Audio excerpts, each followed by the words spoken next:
फिर मिलोगी। ये मधु चतुर्वेदी जी का नवीनतम उपन्यास है जो अमेज़न और साहित्यारुषि पर उपलब्ध है। ये बहुत सुंदर और पठनीय उपन्यास है। वैसे तो मधु जी की सभी रचनाएं भावपूर्ण और पठनीय हैं, ये विशिष्ट है। हॉस्टल में रहने वाली 3 सहेलियां, खूबसूरत चुलबुली लेकिन सबकी सहायता करने वाली, सबकी प्रिय हॉस्टल की जान सना। सना को सबकी कॉपी का आखिरी पेज भी ज़रूर देखना है, फिर उनका चरित्र चित्रण भी करना है। इन सहेलियों का हेडक्वार्टर रूम नंबर 204 में है।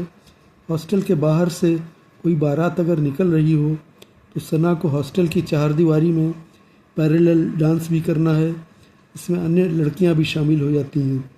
अन्य लड़कियां उसकी रूममेट्स जो हैं संवेदनशील प्रतिभा और पूनम। रूम नंबर 203 में रहने वाली वसुधा की रूममेट अपने करियर को सर्वोपरि रखने वाली वर्कोहोलिक रेवा सबसे अलग थलग और अपने तक ही सीमित रहती है। उपन्यास के सभी पात्र बहुत आकर्षित करते हैं।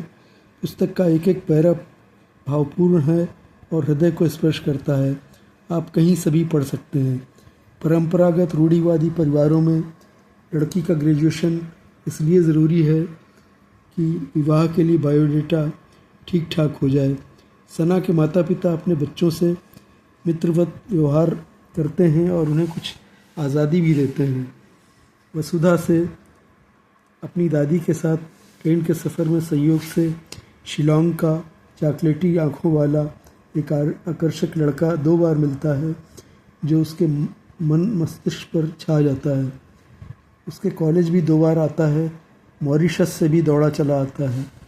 आशीष और वसुधा की अंतिम मुलाकात भी हृदय स्पर्शी है। वसुधा को अपनी सीमाओं का ज्ञान है। वो जानती है कि अब मिलना नहीं होगा। जो आशीष चाहता है वो कभी नहीं हो सकता। उसके सामने अपनी माँ, अपने पिता का चेहरा आ जाता है जैसे उनके साथ वो धोखा कर रही हो। पोस्ट ऑफिस तक जाती है पत्र लिखने के लिए, लेकिन आशीष के पत्र, इसमें उसका मोबाइल नंबर और शिलोंग का पता है, उसके टुकड़े टुकड़े करके पोस्ट ऑफिस में डाल देती है। आशीष उसके पत्र की प्रतीक्षा करता रह जाता है। उपन्यास के उत्तरार्ध में बहुत कुछ दार्शनिक भाव हैं। जीवन की कटु वास्तविकताएं हैं जो घटित होती हैं। कभी किसी को मुकम्मल जहां नहीं मिलता।